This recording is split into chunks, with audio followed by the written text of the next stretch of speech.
नमस्कार श्रोता बंधु मु शुभश्री आपण मानक स्वागत करुछि मोर YouTube channel waves of writing को। आज नहीं आसी आ एक सुंदर गल्प शीर्षक मयूरी गो जहाँ को लिखिछंती आशुतोष मिश्र।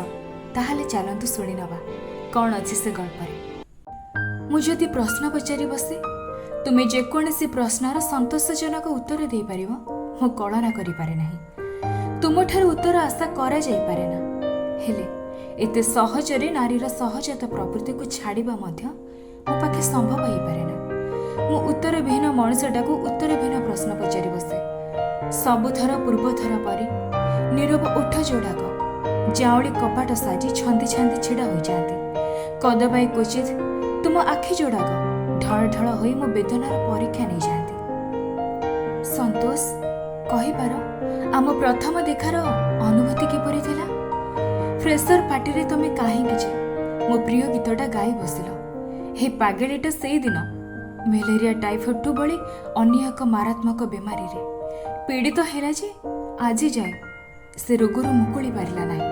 सांगसाथी टाही टापरा कले, घर लोके पाठ पढ़ा बंद करदेबे बोली तागिदा सुनेले। हेले जानिछ मो कानकु से सब बाजू नथिला। मो शरीर दे जहा प्रभावित हेउथिला ताहा थिला तुम कंठ निसृत मो प्रिय गीतर प्रथम केही पदा। आउ थरे गांतनी मयूरी गो तुम आकाशे मो दिने मल्हारे मेघ साजिली चंद्रिका तोली नाचिल तुमे इंद्रधरो आंकिली मयूरी गो। तुमे देखैलो स्वप्न मु पी गली अकुंठरे। तुमे शुणेइलो सप्तसुरी जीवनर नाद मु भेदी गली अंतर जाए। भूली गली मोर भी आखि जोड़ाई अछि, गोड़ दुईटा भी अछि। चाहिए भी स्वाधीन भावे किछि नूतनता जीवन रे आनी पारे। हेले मु आउ कौन मोर हेकि थिली जे निज कथा सुनी थांती। तुमे जहा देखैल मु देखिली, जेउ बाटे नहीं गल आखि तलकु करे पद चिन्ह अनुसारे। हेले आज ये विडंबना काहेकि? तुमे कहथिल आस आमे दुहे आकाश हो जिबा। हाँ मु कहथिली माटी को जाबुड़ी धरी रहिबाकु चाहे। अबेଳରେ तमे काहेकि एका एका आकाश खोजिबाकु चलीगल? संतोष तुम चिन्ह दिया पाद चिन्ह गुड़ाक हाउ दिसुनी मते। कुह ए पागेली मीराटा अवशेष बाट तक केमिति चलिबो? मु सबु बेले चाहिथिली निडाश्रयी जीवन के गज माटी को निजर कही आबरी बसिबार आकांक्षा। दुई बखरा घर कुनी बगीचा गोटे पोषा शुआ कि सारीटे ए थिला मो सीमित स्वप्न।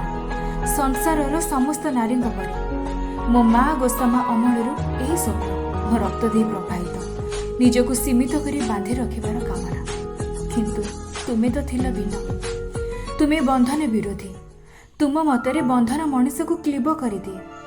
तुमे मते ओलटा प्रश्न करिथिल शुआ जंगल रे खुशी ना पंजुरी भितरे। अतएव आमे निष्पत्ति नहीं जाइथिले जाजाबरर जीवन गोटा परे गोटा अस्थायी बासस्थान। केईटा शीत बसंत काटिबा छड़ा अंडा देवार कौन सी योजना नाही। आमे सांग होई देखिथिले अनेक सूर्योदय। प्रत्येक थर तुमे किछि नुआ आविष्कार कर। हे देख आजिर सूर्य काली परी गाढ़ नाली नथिला। काहेकि जानिछ पृथ्वीर अंडाकृति गति आमको बेले बेले पाखको बेले बेले खूब दूर को नहीं जाए। तुमे एपरी कहथिला वैज्ञानिक कथा। हेले जानिछ मो मनरे सेतबेले केउ ख्याल आसीथिला? साधवा सिंधीरे टोपाई सुंदर भारी जकजक दिसे। तुम सूर्य देउठो भी ढेर सुंदर तार रूप। जानिछ से टोपाई सिंदूरर मूल्य तुमर सबु वैज्ञानिक सिद्धांत ढेर ऊपर। भल करी देखिले बुझी पारि शरीर भीतर दे रक्त प्रवाहित हुए, जीवन चंद्र कार्यक्षम हुए। समस्त प्रश्न मु निजको पचारे एवं उत्तर मध्य निजठु पाए। काहेकि ना एपरी प्रश्नर उत्तर तुम पाखरे नाही। जदि बा अछि तुमे देबा पाई चाहिन ମୁଁ ଗୋଟେ ଆଶା ନେଇ ତୁମ ସହ ଆସିଥିଲି। କେବେ ନା କେବେ ତୁମେ କହିବ ଚାଲ ଫେରିଯିବା ଆମେ। ବହୁତ ହେଇଗଲା ଯାଯାବରର ଜୀବନ, ଆମକୁ ଏବେ ଏକ ସ୍ଥାୟୀ ଠିକଣା ଲୋଡ଼ା। ନା, ତୁମେ କେବେ ଥକିଲନି। ସବୁବେଳେ କୁହ ଆରେ ଏଇ ତ ଆରମ୍ଭ ମାତ୍ର। ମୋ ଧୈର୍ଯ୍ୟର ଅସରନ୍ତି ପରୀକ୍ଷା। ଏହାକୁ ଛାଡ଼ି ମୁଁ ଅବା କ'ଣ କରିପାରେ? ସେ ଖିଆଲ କେବେ ମୋ ଦେଇ ଆସିନାହିଁ, ଅବା ମୁଁ ଆସିବାକୁ ଦେଇନାହିଁ।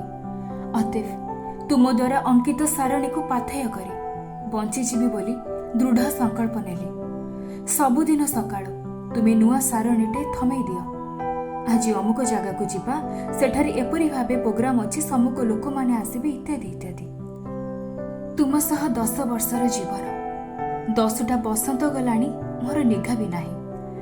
ଜାଣିଛ, ଆଇନା ଦେଖୁ ଦେଖୁ ନଜର ପଡ଼ିଲା ଡାହାଣ କାନ ଉପରକୁ। 4-5ଟା ଚୁଟି ଏକା ସାଙ୍ଗରେ ପାଚିଛି। ତୁମର ମଧ୍ୟ ସେ ଘନ କେଶ ନାହିଁ। ହାତ ବୁଲେଇ ଦେଲେ 4-5ଟା ଗଳି ପଡ଼ୁଛି। ଏହା ଥିଲା ଆମ ଦୁହିଁଙ୍କ ମଧ୍ୟରେ ସ୍ୱଶରୀରେ ଶେଷ ବାକ୍ୟ ବିନିମୟ। ତା ପରଦିନର ସୂର୍ଯ୍ୟୋଦୟ ଟିକେ ଭିନ୍ନ ଥିଲା। ମୁଁ ମଧ୍ୟ ବାରି ପାରୁଥିଲି। ସୁନେଲି କିରଣ ଗୁଡ଼ା ପାଣି ଚେଇ ଦିଶୁଥିଲେ। ମୁଁ ଉଠିବା ପୂର୍ବରୁ ତୁମେ ଚାଲି ଯାଇଥିଲ ସାରଣୀଟିକୁ କାନ୍ଥରେ ଟଙ୍ଗେଇ। ଲେଖା ଥିଲା ଆଜି ଏକ ବିଶେଷ ଦିନ। ଆଜିକୁ 10 ବର୍ଷ ତଳେ ଆମେ ହାତ ଧରି ଚାଲିବା ବୋଲି ସଂକଳ୍ପ ନେଇଥିଲେ। ମୀରା, ତୁମ ନିକଟରେ ମୁଁ ଚିରକୃତଜ୍ଞ। ଫେରିଲା ବେଳକୁ କିଛି ଗୋଟେ ଭଲ ଜିନିଷ ଆଣିଦେବି। ହେଲେ ତୁମେ ଆଉ ଫେରିଲନି। 2 ଦିନ ଧରି ପାଗଳି ପରି ଖୋଜିଛି ମୁଁ ସେଇ ପାହାଡ଼ିଆ ରାସ୍ତାରେ। ତୃତୀୟ ଦିନ ଦରକା ବାବୁ ଆସି ନେଇଗଲେ ନିକଟସ୍ଥ ମୁର୍ଦ୍ଦା ଘର, ଯେଉଁଠି ରଖାଯାଇଥିଲା 2 ଦିନ ତଳେ ସଡ଼କ ଦୁର୍ଘଟଣାରେ ପ୍ରାଣ ହରାଇଥିବା 5 ଜଣ ମଣିଷଙ୍କ ଶରୀର। କୌଣସି ରେକର୍ଡ ପତ୍ରରେ ଆମେ ସ୍ୱାମୀ ସ୍ତ୍ରୀ ନୁହେଁ, ସେଥିପାଇଁ ମୋତେ ହସ୍ତାନ୍ତର କରାଗଲା ନାହିଁ ତୁମର ନିର୍ଜୀବ ଶରୀର। ଖୁବ୍ ନେହୁରା ହେବାରୁ ତମ ଦେହରୁ ପ୍ୟାଣ୍ଟ ସାର୍ଟ ଖୋଲି ଧରେଇ ଦେଲେ ମୋ ହାତରେ। ଏତକ ଦେଇ ହେବ କହି ଅନେକ ବେଳ ଯାଏ କାନ୍ଦିଲି ତୁମ ସାର୍ଟର ଡାହାଣ କାନ୍ଧକୁ ଜାବୁଡ଼ି ଧରି। ମନେ ହେଲା ବାଁ ପଟ ପକେଟରେ କିଛି ଗୋଟେ କାଗଜରେ ଗୁଡ଼ା ହେଇଅଛି, ହେଲେ ମୋର ସାହସ ହେଲାନି ଖୋଲିବାକୁ। ଏମିତି କଟିଗଲା ଆଉ 5 ବର୍ଷ। ସେ ପାହାଡ଼ି ଇଲାକା ଛାଡ଼ି ମୁଁ କୁଆଡ଼େ ଯାଇନି। ସେଦିନ ଏଇ ପାହାଡ଼ି ଇଲାକାରେ ବେଳ ଅବେଳରେ ବର୍ଷା ହୁଏ। ବର୍ଷା ତୀବ୍ରତର ହେଲେ ମୋ ଦେଇ ଓହ୍ଲେଇ ଆସେ ମୋ ଚପଳ ଦବଣ। ମୁଁ ଖୁବ୍ ଜୋରରେ ନାଚିବି। ନାଚି ନାଚି ବେଦମ ହେଲା ପରେ ତୁମ ପ୍ୟାଣ୍ଟ ସାର୍ଟକୁ ଅଣ୍ଡାଳି ବସେ। ଜାଣିଛ, ସେଗୁଡ଼ା ଆଜି ଯାଇ ତୁମ ଉପରେ ବାସୁଛି। ସେଦିନ ବର୍ଷା ହେଲା ଖୁବ୍ ଜୋରରେ। ପାହାଡ଼ ଖୋଲରୁ ଭାସି ଆସିଲା ପୁଣି ତୁମ ସ୍ୱର।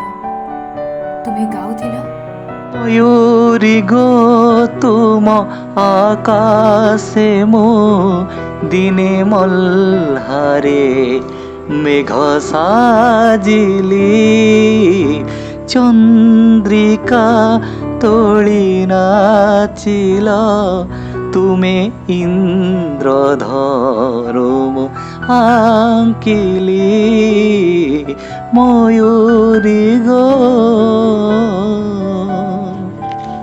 ନାଚିଲି କେତେବେଳ ଯାଏ, ବର୍ଷା ସରିଲାଣି କେତେବେଳୁ, ହେଲେ ମୁଁ ସରୁନି। ଗୋଡ଼ ମକଚି ପଡ଼ି ଯାଉ ଯାଉ ହ୍ୟାଙ୍ଗରେ ଟଙ୍ଗା ହେଇଥିବା ତୁମ ସାର୍ଟଟାକୁ ଧରି ପକାଇଲି। ତୁମ ବାଁ ପଟ ପକେଟରୁ ବାହାରି ପଡ଼ିଲା କାଗଜରେ ଗୁଡ଼ା ହେଇଥିବା ଜିନିଷ ଖଣ୍ଡକ। ଘର ଯାଙ୍କ ମେଞ୍ଚା ମେଞ୍ଚା ସିନ୍ଦୁର ଗୁଣ୍ଡ, ସବୁ କଣିକାରେ ତୁମ ପ୍ରତିଛବି। ଏହା କ'ଣ ବାସ୍ତବ ନା ମୁଁ ସ୍ୱପ୍ନ ଦେଖୁଛି? ସନ୍ତୋଷ, ତୁମେ କ'ଣ ସତରେ ମୋତେ ଏତେ ଭଲ ପାଉଥିଲ? ସବୁଥର ପରି ତୁମେ ଏଥର ବି ଉତ୍ତର ଦେବନି, ମୁଁ ଜାଣିଛି।